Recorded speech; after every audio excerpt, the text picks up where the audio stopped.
children, welcome to ASA Education.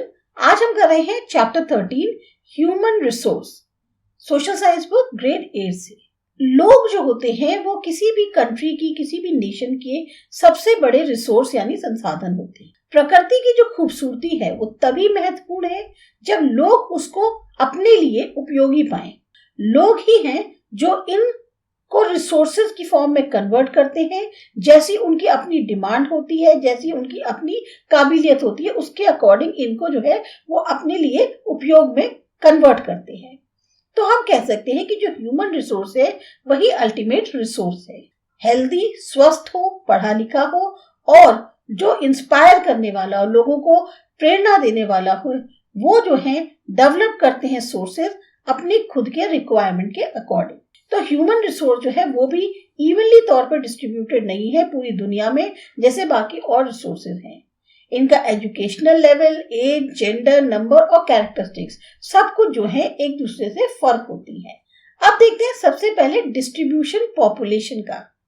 जिस तरीके से लोग जो है पूरी धरती पर फैले हुए हैं वो कहलाता है पैटर्न ऑफ पॉपुलेशन डिस्ट्रीब्यूशन या फिर पॉपुलेशन डिवीजन। जो वर्ल्ड की पॉपुलेशन थी 1999 एडी में वो थी 6 बिलियन। लगभग 90% से ज्यादा वर्ल्ड पॉपुलेशन जो है वो सिर्फ 30% लैंड सरफेस पे रहती है। जो डिस्ट्रीब्यूशन है पॉपुलेशन का वर्ल्ड के अंदर वो बहुत ही अनइवन है। कुछ बहुत ज्यादा घनी आबादी वाले हैं और कुछ जो है बहुत ही कम आबादी वाले। अब जैसे साउथ ईस्ट एशिया हो गया, यूरोप है, नॉर्थ ईस्ट अमेरिका है, नॉर्थ ईस्ट नॉर्थ अमेरिका, ये सब बहुत ही घनी आबादी वाले देश हैं। यहाँ पर जहां भी हाई लैटिट्यूड रीजन्स होते हैं, ट्रॉपिकल डेजर्ट्स होते हैं, पहाड़ होते हैं, ट्रॉपिकल फॉरेस्ट होते हैं, वहां जो है आबादी बहुत कम होती है। ज्यादातर लोग जो हैं वो नॉर्दर्न हेमिस्फीयर में रहते हैं बजाय सदर्न हेमिस्फीयर की। 3/4 जो वर्ल्ड पॉपुलेशन है वो एशिया में रहती है और अफ्रीका में, और 60% वर्ल्ड की जो पॉपुलेशन है वो सिर्फ और सिर्फ 10 कंट्रीज में रहती है। अब देखते हैं डेंसिटी ऑफ पॉपुलेशन क्या है। पॉपुलेशन डेंसिटी मतलब हुआ कि नंबर ऑफ पीपल जो एक यूनिट ज्योग्राफिकल एरिया में रहते हैं अर्थ सरफेस के, उसे कहते हैं पॉपुलेशन डेंसिटी। इसको हम एक्सप्रेस करते हैं पर स्क्वायर किलोमीटर से। पॉपुलेशन डेंसिटी को फॉर्मूले से भी रिप्रेजेंट किया जा सकता है, यानी डेंसिटी ऑफ पॉपुलेशन क्या हुई कि टोटल पॉपुलेशन कंट्री की क्या है और टोटल एरिया उस कंट्री का क्या है। इंडिया की जो एवरेज पॉपुलेशन डेंसिटी है वो 382 पर्सन्स पर स्क्वायर किलोमीटर, जैसा कि जनगणना बताती है ईयर 2011 की। जबकि जो वर्ल्ड का एवरेज पॉपुलेशन डेंसिटी है वो 54 है 2011 में पर्सन्स पर स्क्वायर किलोमीटर। पर स्क्वायर किलोमीटर सिर्फ 54 लोग होने चाहिए, जबकि हमारे यहाँ पर स्क्वायर किलोमीटर में 382 पर्सन्स है। जो हाईएस्ट पॉपुलेशन डेंसिटी है वो है साउथ सेंट्रल एशिया में, इसके अलावा ईस्ट एशिया और साउथ ईस्ट एशिया में भी। अब आप देख सकते हो यहाँ पे दिया है नो दिस, पॉपुलेशन डेंसिटी दी हुई है पर स्क्वायर किलोमीटर अलग अलग स्टेट्स में इंडिया के 2011 के अकॉर्डिंग। इंडिया में population density 382, sex ratio 943, literacy rate 74.04। Jammu Kashmir में 124 है, सेक्स रेशियो 889 और लिटरेसी रेट 68.74। हिमाचल प्रदेश में पॉपुलेशन डेंसिटी 123, सेक्स रेशियो 972 और लिटरेसी रेट 83.78।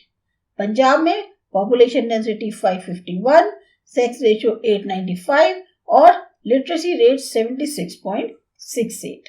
इसी तरह से यहाँ पर आप देख सकते हैं चंडीगढ़, उत्तराखंड, हरियाणा, दिल्ली एनसीआर, राजस्थान, उत्तर प्रदेश, बिहार, सिक्किम, अरुणाचल प्रदेश, नागालैंड, मणिपुर, मिजोरम, त्रिपुरा, मेघालय, असम, वेस्ट बंगाल, झारखंड, उड़ीसा, छत्तीसगढ़, मध्य प्रदेश, गुजरात और दमन दीव, ये सारे के सारे जितने भी स्टेट्स हैं इंडिया के, इन सब के बारे में यहाँ पर उनकी पॉपुलेशन डेंसिटी, सेक्स रेशियो और लिटरेसी रेट दिया हुआ है। आप जिस भी स्टेट को बिलोंग करते हैं आप उससे कंपेयर कर सकते हैं कि बाकी और के मुकाबले आपके स्टेट का क्या जो है दी हुई है। इसके अलावा नीचे और एक पेज पे दिया हुआ है दादरा नगर हवेली, महाराष्ट्र, आंध्र प्रदेश, कर्नाटक, गोवा, लक्षद्वीप, केरला, तमिलनाडु, पुडुचेरी, अंडमान एंड निकोबार। ये ministry of census of India year 2011 के द्वारा दिया गया है। फिर आता है फैक्टर्स कौन कौन से अफेक्ट करते हैं डिस्ट्रीब्यूशन पॉपुलेशन का। अब इसमें सबसे पहले आता है ज्योग्राफिकल फैक्टर्स, उसमें भी टोपोग्राफी। इंसान हमेशा प्रेफर करता है कि वो मैदानी इलाकों में रहे बजाय पहाड़ों या प्लेट्यूज के, क्योंकि ये इलाके ज्यादा सूटेबल होते हैं एग्रीकल्चर के लिए, इंडस्ट्री के लिए और सर्विस एक्टिविटीज के लिए। जो गैंजेटिक प्लेन्स हैं ये सबसे ज्यादा डेंसली पॉपुलेटेड एरियाज है पूरी दुनिया में, जबकि माउंटेन्स जैसे एंडीज, एल्प्स और हिमालयाज हैं, यहाँ आबादी बहुत कम है। अब टोपोग्राफी में भी कौन कौन से फैक्टर्स आते हैं? क्लाइमेट। लोग ज्यादातर अवॉइड करते हैं बहुत ही ज्यादा गर्म या बहुत ही ज्यादा ठंडी प्लेसेस में रहना, जैसे Sahara desert, polar region Russia का, कनाडा या अंटार्कटिका में। फिर है सॉइल। फर्टाइल सॉइल सबसे ज्यादा जो है उपयोगी होती है एग्रीकल्चर में। फर्टाइल प्लेन्स जैसे गंजेस और ब्रह्मपुत्रा है इंडिया के अंदर, या हुआंगो और यांसी है चाइना, और नाइल है इजिप्ट में, ये सब इसीलिए डेंसली पॉपुलेटेड इलाके हैं। वाटर। लोग उस इलाकों में रहना पसंद करते हैं जहाँ फ्रेश वाटर आसानी से अवेलेबल हो। जो रिवर वैलीज हैं वर्ल्ड की वो सबसे ज्यादा डेंसली पॉपुलेटेड है, जबकि डेजर्ट एरियाज जो है स्पेर्सली पॉपुलेटेड है। मिनरल्स। मिनरल रिच रीजन्स जो हैं वो भी बहुत पॉपुलस हैं। डायमंड माइंस जो साउथ अफ्रीका की हैं, ये डिस्कवरी जो ऑयल का हुआ मिडिल ईस्ट में, उससे ही लोग जो हैं उन इलाकों में बसने लग गए। फिर आता है सोशल, कल्चरल और इकोनॉमिक फैक्टर्स। सोशल फैक्टर भी है कि एरियाज ऐसे जहां हाउसिंग, एजुकेशन और हेल्थ फैसिलिटीज अच्छी हो वहां ज्यादा डेंसली पॉपुलेटेड होते हैं, जैसे कि पुणे। कल्चरल फैक्टर में देखो वो प्लेसेस जहाँ जो कि रिलीजियस और कल्चरल सिग्निफिकेंस के लिए इंपॉर्टेंट होती हैं वो लोगों को आकर्षित करती है, जैसे Varanasi, Jerusalem, Vatican city. Economic factors में इंडस्ट्रियल एरियाज, उससे एम्प्लॉयमेंट के मौके मिलते हैं, तो ज्यादातर जो है लोग हैं वो उन्हीं एरियाज में अट्रैक्ट होते हैं। ओसाका जापान में और मुंबई इंडिया में इसीलिए बहुत ज्यादा डेंसली पॉपुलेटेड है। नेक्स्ट आता है डिस्ट्रीब्यूशन पॉपुलेशन का। इंडिया की जो पॉपुलेशन है वो इवनली नहीं बल्कि अनइवनली डिस्ट्रीब्यूटेड है। प्लेन्स ज्यादा पॉपुलेटेड है माउंटेन, डेजर्ट्स और फॉरेस्ट के मुकाबले। ज्यादातर जो स्टेट्स जिनके बड़े बड़े एरिया है वो ज्यादा पॉपुलेटेड है, पर यह रूल अप्लाई होता है सिर्फ और सिर्फ जहां पर प्लेन लेवल अवेलेबल है खास तौर पे। अब जैसे पॉपुलेशन सबसे ज्यादा, नतीजा क्या होता है कि हायर है जो रिवराइन स्टेट्स हैं, डिस्ट्रिक्ट्स हैं और अर्बन एरियाज हैं। अगर हम देखें state wise population distribution India का, तो बहुत ज्यादा डिस्पैरिटी नजर आएगी, मीन्स भिन्नता नजर आएगी, अनइवननेस। ये इसलिए है बिकॉज डाइवर्सिटी बहुत ज्यादा है इन एरियाज में स्टेट के, या रिसोर्सेज की प्रेजेंस जो है उसके अकॉर्डिंग है। अब जैसे एक स्मॉल हिमालयन स्टेट है सिक्किम, वहां की पॉपुलेशन सिर्फ 6.10 लाख है, जबकि उत्तर प्रदेश की पॉपुलेशन 19.98 करोड़ है। इसी तरह से 10 स्टेट्स हैं जिनकी पॉपुलेशन 50 मिलियन से ज्यादा है। सिर्फ 5 स्टेट्स हैं, उत्तर प्रदेश, बिहार, महाराष्ट्र, वेस्ट बंगाल और आंध्र प्रदेश, जिसके में कंट्री की आधे से ज्यादा पॉपुलेशन रहती है। इसका मतलब ये नहीं है कि पॉपुलेशन जो स्टेट की है वो इसलिए है क्योंकि वहां का एरिया बहुत बड़ा है। अब राजस्थान लार्जेस्ट स्टेट है इंडिया के अंदर एरिया के मुकाबले, लेकिन वो सिर्फ 5.66% ही कंट्री की पॉपुलेशन उसके वहां पर रहती है। इसी तरह से एरिया की बात करें तो Madhya Pradesh second largest state है कंट्री के अंदर, लेकिन वहां सिर्फ 6% कंट्री की पॉपुलेशन रहती है। वहीं उत्तर प्रदेश, उसका एरिया 7.26% है, उसकी पॉपुलेशन 16.51% है। बिहार का एरिया 2.6% है, तो उसकी पॉपुलेशन 8.6% है। तो ये डिपेंड करता है पॉपुलेशन का कि एरिया बड़ा होने से कुछ नहीं है, वहाँ अवेलेबिलिटी रिसोर्सेज की कैसी है उसके अकॉर्डिंग जो है पॉपुलेशन का डिस्ट्रीब्यूशन है। World agriculture and industrial sector, बहुत ज्यादा इम्बैलेंस देखने को मिलता है इंडिया के बिजनेस स्ट्रक्चर में। आज भी लगभग 2/3 जो है हमारी पॉपुलेशन वो डिपेंड करती है एग्रीकल्चर पे। इसमें आते हैं फिशरीज, फॉरेस्ट्रीज, एनिमल हस्बेंड्री। कंट्रीज जैसे कि यूएस है, वहां सिर्फ 5% पॉपुलेशन जो है वो प्राइमरी एक्टिविटीज में इन्वॉल्व है। जापान में इसकी फिगर थोड़ी सी ज्यादा है पर 10% से कम। तो डेवलप्ड कंट्रीज में 1/4 जो उनके वर्कर्स हैं वो एंगेज हैं इंडस्ट्रियल सेक्टर में।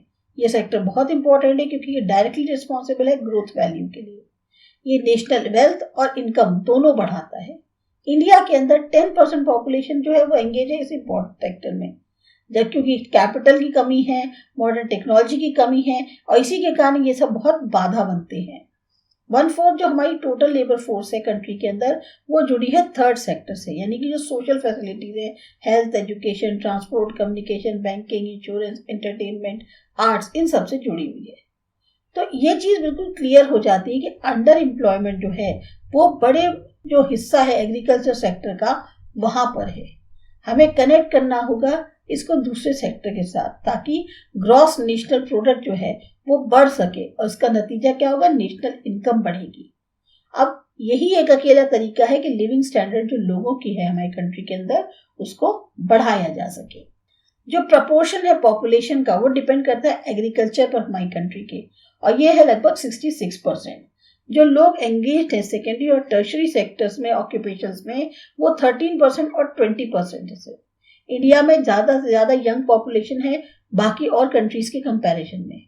नतीजा क्या होता है कि इंडिया से एक्सपेक्ट करा जाता है कि वो ग्रो करे लगभग 32% 20 ईयर्स में। क्वालिटी हेल्थ, एजुकेशन और ट्रेनिंग स्किल्स को हासिल करा जाए, उससे क्या होगा, एक हायर लेवल ऑफ डेवलपमेंट पे अगर उनको हासिल किया जाए तो उससे क्या होगा कि ग्रोथ होगी। ये जो क्या कहते हैं हमारी ग्रोथ है उसमें बढ़त होगी, साथ ही साथ डेमोग्राफिक बेनिफिट्स भी मिलेंगी।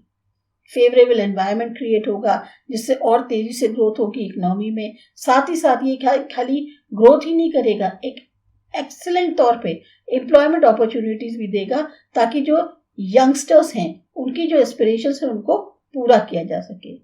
तो हम कह सकते हैं कि डेमोग्राफिक बेनिफिट जो हैं वो यंग पॉपुलेशन को एक मौका देगी ह्यूमन रिसोर्स ट्रांसफॉर्मेशन का। 19.4% इंडिया की पॉपुलेशन यंग है, जबकि गुजरात में 19.4% जो है पॉपुलेशन, गुजरात के अंदर ही 19.4% पॉपुलेशन है। अब देखते हैं सेक्स रेशियो।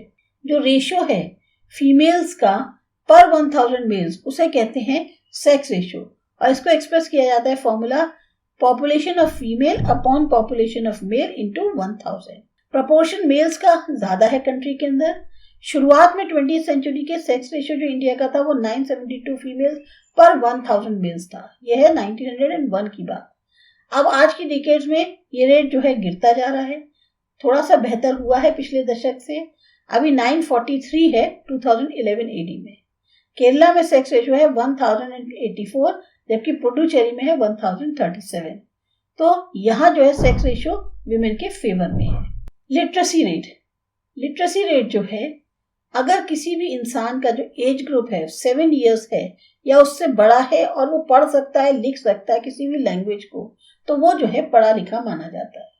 अब लिटरेसी रेट पहचानते हैं population of literate person age 7 years and above upon population of 7 years age और मोर और इनटू 100। लिटरेसी जो है जनरली एसोसिएट होती है किससे, स्कूल जाना, चाहे वो फॉर्मल तौर पे हो इनफॉर्मल तौर पे हो। इंडिया के अंदर लिटरेसी रेट जो है वो बढ़ा है 5% से 74.4% हुआ है, 04% 1901 से लेके 2011 तक। 82.1% जो मेन है और 65.4% विमेन कंट्री में आज की डेट में शिक्षित हैं। केरला का लिटरेसी रेट 93.91% है, जो सबसे ज्यादा है किसी भी स्टेट में कंट्री के। इसके बाद है लक्षद्वीप 92.28%, मिजोरम 91.58%। हमारी कंट्री में बिहार का सबसे लो लिटरेसी रेट है 63.82%। एक पॉजिटिव कोरिलेशन है पॉपुलेशन ग्रोथ और इलिटरेसी के बीच में, जैसा कि जनगणना बताती है 2011 की। अरुणाचल प्रदेश, राजस्थान, झारखंड, आंध्र प्रदेश ये वो स्टेट्स हैं जहाँ लिटरेसी रेट बहुत लो है और रेट ऑफ पॉपुलेशन ग्रोथ जो है वो बहुत ज्यादा है। विमेन लिटरेसी इसमें सबसे ज्यादा इंपॉर्टेंट मानी जाती है।